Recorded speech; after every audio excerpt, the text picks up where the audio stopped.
저희가 겸손은 힘들다에서 발표는 했습니다만 여론조사 꽃이 금요일 날 토요일 날 네. 양일간 조사한 ARS 조사하고 전화면접 조사 두 가지를 다 해봤거든. 전국 1000명 대상으로. 조사 결과를 한번 좀 띄워주시겠습니까? 네. 일단 정당 지지도는 ARS 조사에서 50.9 민주당, 국민의힘 39.4로 국민의힘 소폭 상승을 했어요. 근데 전화면접 조사인 캐티 있는 전화면접 조사거든요. 이 상담원이 직접 전화하는 이 전화 면접 조사에서는 민주당이 41.8, 국민의힘이 30.8로 변화가 없었습니다. 큰 변화가 없어 보이는데요. 그러니까 ARS에서는 국민의힘 지지층이 조금 올라왔어요. 왜냐하면 한미동맹 이걸 그렇죠. 강조하니까. 네, 보수들이 약간 응집하겠죠. 그렇죠. 그러니까 그동안에 실망해서 지지 이탈했던 보수층 일부가 한미동맹 강조하니까 그 이슈 때문에 조금 돌아온 거야. 근데 국민 정치에 관심 없는 사람들 전체가 응답하는 이 전화면접 조사에는 끔찍도 안 해요. 이제 그 얘기는 왜 그러냐면 이분들 대상으로 저희가 조사를 해봤어요. 네. 한미 정상회담 가서 어디에 성과가 뭐냐 가기 전에 방문하기 전에 여쭤봤더니 1순위가 경제 성과였거든요. 그러니까 IRA라든가 반도체법 이런 부분에 대해서 실타래를 풀어달라. 이 요구가 강력했는데 그 부분에 성과가 없었지 않습니까? 네, 그렇죠. 그러니까 국민 여론은 움직이지 않은 거예요. 전체적으로 보면. 자, 대통령 지지율 한번 볼까요? 대통령 지지율도 ARS 조사인 소폭 올랐습니다. 한 2%포인트. 37.8. 그러니까 리얼미터도 소폭 조금 올랐죠. 그러나 전화면접 조사에서는 여전히 31.4로 네. 굉장히 낮게 형성돼 있고 별로 움직임이 없었습니다. 다음 이제 그 한미 정상회담에 관련된 총평부터 시작해서 몇 가지 쟁점 현안에 대한 여론조사한 것을 말씀을 좀 드리고자 합니다. 대통령이 그 일본 관련해서 100년 전 발언했잖아요. 무릎 네. 발언을 네, 했습니까? 그렇죠. 네. 주어 없는 거. 네. 그거 했더니 이 발언에 대해서 어떻게 평가하는지 부적절하다는 의견이 ARS 58.8 전화면접 조사에서 64.1로 긍정적으로 보인 사람들은 36, 29에 불과했어요. 네. 그러니까 이거는 대통령 지지율 정도의 수준이거든요. 그러니까 대통령에 대해 비판적인 분들은 되게 이 일본과 관련된 발언에 대해서 부정적으로 보고 있다는 게 확인이 됐고요.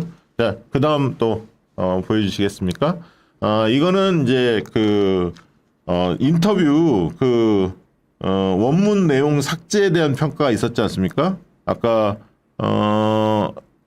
대통령 이거는 이것도 그죠. I can't accept 해서 주어 네. 없음 주어 나는 없음. 반대하지 않는. 그렇죠. 그 반대한다. 내용입니다. 그 얘기 같은데. 예, 그 얘기였고.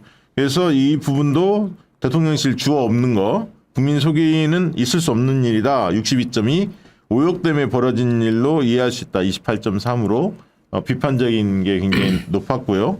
자, 넘겨보시겠습니까? 네, 워싱턴 선언 관련해서 어떻게 평가하는지 물어봤는데 핵전쟁은 남북 모두의 멸망을 의미하므로 전쟁이 나지 않도록 하는 계획이 우선돼야 한다. 이 의견 75.4 부정적이죠. 네. 긍정적인 건 핵전쟁 발발 시 북한을 초토할 방안이므로 확장 억제에 확실한 효과가 있을 것이다. 이 19.9. 그러니까 이거는 확장 억제 강화보다는 평화 유지 계획이 더 우선돼야 한다. 의견이 국민 대다수의 의견인 것으로 확인이 됐고요. 저 19.9%는 워싱턴 선언이 뭐였는지 정확히 모르시는 분들이 답하신 것 근데 같아요. 저기- 질문의 답이. 저기 안보부수 네. 세력이 네. 있죠. 한 20% 네. 이렇게 네. 여긴 존재합니다. 뭐 핵 자체 개발해야 된다. 맞습니다. 뭐 이런 맞습니다. 예, 주장하시는 네. 분들이죠. 네. 한미 정상회담 결과에 대한 총평 개념인데요. 이 부분에 대해서 반도체, 전기차 등 경제 현안 해결책이 없고 한반도 평화 정책도 없는 속빈 강정이었다. 이게 57.5, 59.7로 높게 나왔고요. 네. 미 핵 잠수함 전개를 포함해 대북 핵 반격의 계획을 수립한 성공적인 회담이었다는 의견은 35.2, 27.6으로 대통령 지지율 뭐 밑도는 그 정도 수준이었습니다. 그다음에 넷플릭스 투자와 관련된 의견도 있었죠. 그것도 대통령 부인에게 보고했다 해서 이제 논란이 굉장히 크게 됐었는데요. 이 관련해서 대통령 보고사항을 부인에게 보고하는 것은 국기 문란이다. 이게 58.7, 전화면접 조사는 65.3으로 다들 과반을 넘겼고요. 부인이 콘텐츠 전문가이기 때문에 국정에 도움된다는 의견은 30.9, 25.0인데 이건 대통령 지지율보다 더 낮게 나왔습니다. 그만큼 김건희 여사가 연루되는 사안들에 대해서 국민들이 네. 더 차갑게 보고 있다. 그렇죠. 컨텐츠 제목 맞아요? 네. 컨텐츠 제목 맞았죠? 그건 잘 모르겠습니다. 일단 박사. 그 박사하기가 정당인 질문에 분도- 지금 의문을 저희가 네. 가지고 그다음 또 질문지 이것도 중요합니다. 뭐냐면 미국의 중국 반도체 수출 금지 요청을 했지 않습니까? 네. 이 부분에 대해 어떻게 판단하는지를 한번 좀 물어봤는데 주권 국가로 우리 국익을 우선해 우리 스스로 결정해야 한다는 게 78.8, 80.4로 약 80% 가까이 나왔고요. 한미 동맹을 고려해 손해를 감수하더라도 중국에 수출하지 말아야 한다는 의견은 14.3, 12.2로 적어도 경제 부분에 대해서 중국과 이 교역하는 부분에 있어서 미국이 간섭해서는 안 된다. 네. 이건 우리 경제에 정말 큰 그 위협에 빠뜨리는 거다. 우리 경제를 이렇게 국민들이 느끼고 있고 국민의힘 지지층에서도 한 3분의 1 정도는 저런 부분에 대해 비판적입니다. 그럼요. 네. 자, 마무리됐죠? 네. 아. 자, 이런 국민들 여론이 이렇다라는 걸 감안해 두고 한번 이야기를 들어볼까 합니다. 전반적으로 총평 한 번씩 해주시죠, 두 분.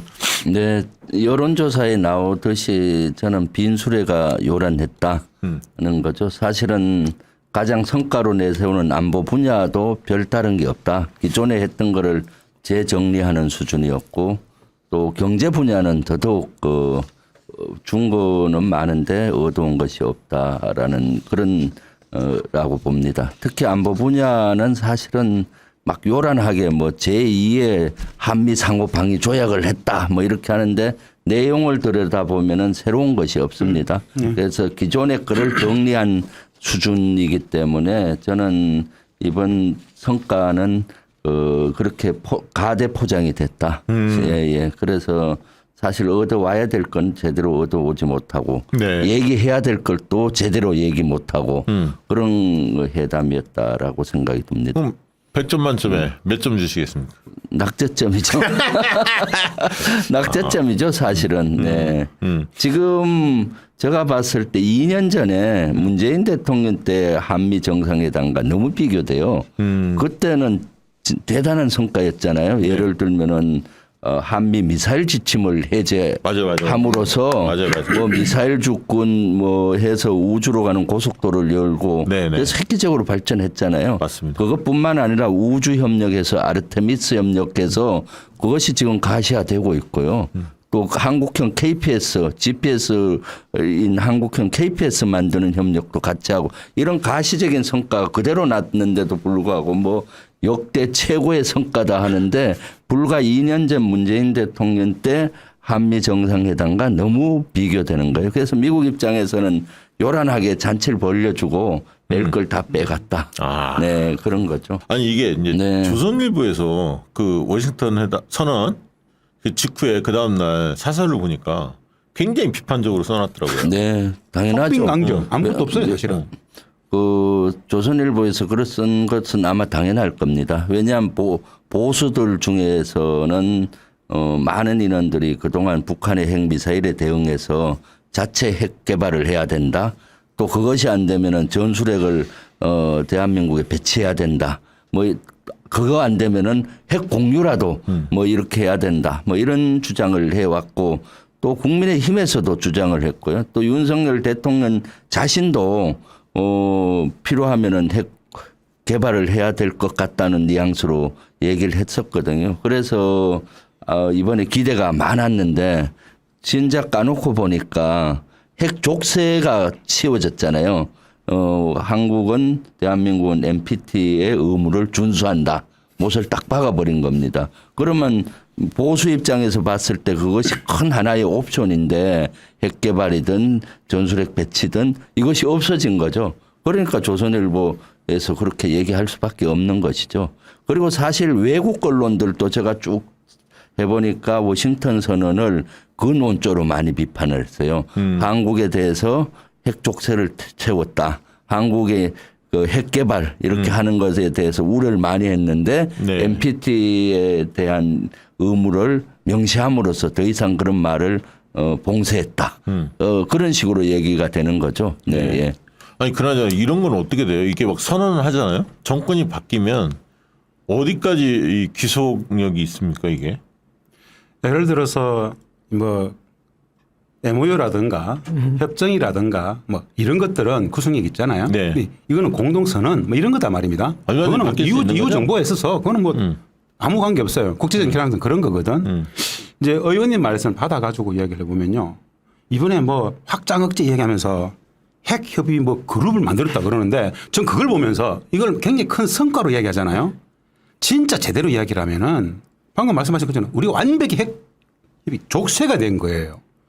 말은 그것도 뭐 핵 공유라고 또 와서 사기를 쳤는데 핵 협의 사실은 미국의 핵 자산을 우리가 손도 댈 수 있습니까 그거? 우리는 뭐예요 그냥 한마디로 체납의 총알바지예요. 핵 전략을 어떻게 전개할 것인가에 대해서는 우리는 사실 어떤 이야기도 할 수 없단 말이야. 말은 핵 협의야. 핵 협의 그룹이야. 제가 보고 있으면서 방금 우리 핵 주권, 뭐 핵을 개발하자는 이야기는 아니에요. 최소한의 작전을 운용할 수 있는 우리 결정권을 다 갖다 바친 거예요, 사실은. 사실은 뭐, 이건 사성 장군이 그렇죠. 어떻게 생각하세요? 핵 NCG 그룹 핵 협력체를 만들었다, 뭐 창설했다는데 그것은 참 알고 보면은 그것이 별 실효성이 없다는 걸 느낄 거예요. 이게 왜냐하면 포장지만 씌웠군요. 네, 그동안 핵 협의체가 많아요. 2+2 회담이라고 해서 회의체라고 해서 국방부 외교부 차관급 회의체가 있었고 핵에 관계된 네. 그 회의체도 있었고 그다음에 차관복급 회의체도 있었어요. 국방부 정책실장 주도해서 하는 회의체도 있고 그걸 DSG라고 하는데 네. 근데 이번에 하는 핵 협의체도 차관복급 협의체라고 해요. 맞죠. 네. 그럼 제가 국방부에 문의를 해봤어요. 야 이거 세 개 통합하는 거냐? 그럼 별도로 하는 거냐? 하니까 아직 방침도 안 정해졌더라고요. 그러니까 지금 협의체는 공식적으로 핵에 관계된 협의체는 그 두 가지가 작동이 되고 있었는데 또 하나 만들어서 마치 새로운 걸 했다는 것 같고 그다음에 군사 간에는 SCM이라 해서 한국 국방부 장관, 미국 국방부 장관이 하는 협의체가 있고 또 한국 합참의장과 미국 합참의장이 하는 MCM 회의체도 있고 이런 회의체가 엄청나게 많아요. 오히려 SCM이나 MCM의 뭐 상설기구로 이런 걸 만들면 오히려 실효성이 있는데 여러 가지 있는데 하나 만들어서 보여주기식인 거죠. 이것이 얼마나 작동될지 모르겠어요. 네. 실제로 아무것도 없다 이거지. 속빈 강정이에요. 네. 그런데 외교에서 이런 이야기 있어요. 굉장히 환대를 받았다 그러잖아요. 네. 국빈은 맞아. 근데 외교적으로 외교적 환대를 조심하라는 이야기는 수천 년 우리 국제정치 룰이에요. 외교적 환대를 조심하라. 완벽히 뺏긴다는 거예요. 그거 사실은. 그렇죠. 미국이 왜 환대했겠어요? 우리 뭐 가져왔죠 이번에? 아무것도 없어요. 의회 연설할 때 대통령이 기타 뭐라 했는지 알아? 가지고 온 걸로 유명하잖아요. 예? 기타 대통령이 등등. 뭐라 그랬냐면은 대한민국의 기업이 미국 내 일자리 창출에 기여하겠다 그러더라고요. 우리는 뭐요? 우리 한국 기업들 150명 데리고 가가지고 우리 경제가 지금 어떤 상황인데 한국의 기업들 미국이 일자리 창출에 기여할 수 있도록 하겠다. 그게 지금 할 말이에요? 그리고 그 워싱턴 선언에서 가장 그 좀 속임수가 네. 전략 핵 잠수함을 뭐 기항한다. 기항한다. 전략 잠수함 정례적 방문. 이런 것들이 온다는 건데 참 그걸 제가 딱 보는 순간에 너무 이것은 국민을 속이는 것 같다는 그 81년도 이후에 전략 핵 잠수함은 오지 않았어요. 왜 안 왔겠어요? 전략 핵 잠수함에는 12,000km 그러니까 원거리에서 다 가능하다. 12,000km 타격할 수 있는 ICBM을 SLBM화해서 사격하는 거거든요.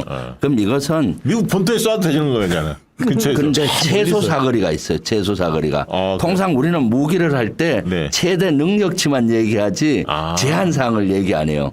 최소 사거리라는 것은 뭔가 하면 이것은 가까이 사격이 안 돼. 한 4,000에서 정확히 얘기하면 4,000에서 5,000km부터 12,000km예요. 그럼 4,000km까지 사격을 못 해. 왜냐? 괌 정도 가야 뭐 가능하다는 그렇죠. 얘기야. 왜 그런가 하면 이것은 ICBM, SLBM 한 그 사격급 탄은 통상 3단 분리를 해요. 1단 분리하고 2단 분리하고 3단 분리하면 이미 4,000km를 간 거예요. 그러니까 우리 동해나 남해나 그 서해 근해에 배치하면은 북한은 1,000km만 가면 되잖아요. 그렇죠. 그 해당 사항이 없는 거잖아. 4,000km까지 못 쏘는 거예요. 그러니까요. 그럼 어디가 사거리가 돼요? 중국이나 러시아. 중국, 러시아. 그러니까 북한의 핵을 억제하기 위해서 그 기항도 하고 뭐 배치한다 수시로 온다 하고 하는데 그것은 어폐가 있는 거죠. 이것은 북한의 핵미사일의 그거 아니라 야 봐라 이런 거 우리 핵 이러니까 우리 국민을 좀 안심시킬 거고 가시적으로 북한의 억제 효과는 있을 수는 있겠지만은 실제 보면은 중국과 러시아. 그래서 여기 전략 핵미사일을 배치한다고 했을 때 수시로 이렇게 온다고 했을 때 중국이 제일 그 엄청나게 여기에 대해서 불쾌하고 발끈해하고 있는 거거든. 왜 중국하고 러시아 이런 데인데 이것을 잘 모르는 우리 국민들께서는 전략 핵 잠수함이 1981년 이후에 처음 들어와? 뭔가 대단한 건데 그동안 와봐야 효과가 없었어요. 그리고 또 이제는 90년 초반 이후에 한반도 비핵화 정책을 썼잖아요. 한반도 지역 내는 어떤 전술핵 배치도 안 한다. 핵도 못 들어온다는데 이것이 항구에 들어오게 되면은 한반도 비핵화에도 위배될 소지가 있어요. 네. 물론 국방부에서는 아니라라고 해 그 항목을 따지면서 근데 그런 국제적인 오해를 받게 되는 거죠. 그래서 이거 전략핵 잠수함이 오게 되면 저는 크게 세 가지가 문제가 있다고 보여요. 북한 타격 능력이 안 된다 일단. 북한 핵미사일 대응이 안 되고 두 번째는 이것은 중국과 러시아를 타격할 수 있는 무기 체계이기 때문에 동북아의 긴장을 고조시키는 거고요. 그다음에 우리가 30년 동안 유지해왔던 한반도 비핵화 이것이 좀 어려워질 수가 있죠. 오해의 소지가 있는 거죠. 우리가 한반도 비핵화를 주장하면서 북한의 비핵화를 주장하잖아요. 그렇죠. 우리가 비핵화 했으니까 너들 해라. 네. 계속 압박용으로 썼는데 전략핵 잠수함이 들어오면은 북한에서 어떻게 하겠어요? 너들 또 그 핵 가진 잠수함이 부상에 기항하고 하는데 뭐가 잘못이냐 이렇게 나올 수가 있는 여러 가지 문제가 있기 때문에 이것은 국민들 눈속임으로 보여지는 거죠. 지금 윤석열 대통령 부태에서 그 참모들의 생각은 좀 흑백론인 것 같아요. 가치와 진영 논리에 갇혀서 가치를 같이 하는 나라는 좋은 나라. 뭐 민주주의나 자유나 또는 이런 또는 권위주의나 다 그거 반대하는 나라는 나쁜 나라. 그러니까 일본과 미국은 좋은 나라. 그래서 일본과 미국이 주장하는 건 뭐든지 같이 가는 거고 중국, 러시아, 뭐 북한 뭐 또는 다른 뭐 이런 데는 반대하는 거죠. 네. 그래서 어저께 보니까 조태용 안보실장조차도 방송에 나와서 윤석열 정부는 전략적 모호성을 버렸다. 전략적 모호성을 이제 명확성으로 바꿨다는 거예요. 사실은 미친 거 아니야? 인간관계든 국제관계든 전략적 모호성은 대단히 중요해요. 유치원 어린애도 전략적 행복을 위해서 전략적 모호성을 유지합니다. 그 전략이잖아요. 그게. 예를 들면은 부모님이 제일 짓궂은 질문할 때가 뭐예요? 아빠 줘, 엄마 줘. 아빠 줘, 엄마 줘 하면 아빠가 사줄 때는 아빠가 선물 사냐 아빠 줘. 분명 그 이거 진짜 재밌는 이야기인데. 어린 애는 엄마가 더 좋을 수가 있고 네. 똑같이 50도 50 좋을 수는 없잖아요. 솔직히 그때그때 우리 다르고. 그 어릴 때 네. 어머니 더 좋아하셨을 거 아니에요. 저도 어머니를 더 좋아할 때가 많았는데 그렇게 묻는다면은 네. 전략적 모호성을 유지해야 돼요. 행복. 엄마 아빠 똑같이 좋아. 그럼 행복한데 맞아요. 솔직하다고 네. 전략적 모호성을 버리고 엄마가 더 좋아하면 아빠가 기분이 살짝 나쁘잖아요. 이거 썸네일 제목 나왔다. 그것이 전략적 행복을 위해서 전략적 모호성을 유지하는 거예요. 국가도 마찬가지입니다. 전략적 모호성을 유지해야 되는 거죠. 왜냐하면은 지금 윤석열 정부의 사고방식은 30년 전 사고방식이에요. 그때는 공산주의와 민주 진영이 딱 양분돼 있었고 우리가 구소련이나 중국하고 경제 교류도 없고 문화 교류도 없고 일체 외교가 단절되던 시대는 명확성을 해야죠. 근데 지금은 그 이후에는 어떻습니까? 경제교류, 문화교류, 인적교류 아주 복잡하게 얽혔기 때문에 지금이야말로 전략적 모호성을 버린다는 것은 30년 전, 40년 전으로 후퇴하는 거고 그것은 대한민국을 위험에 빠뜨리는 겁니다. 네. 네.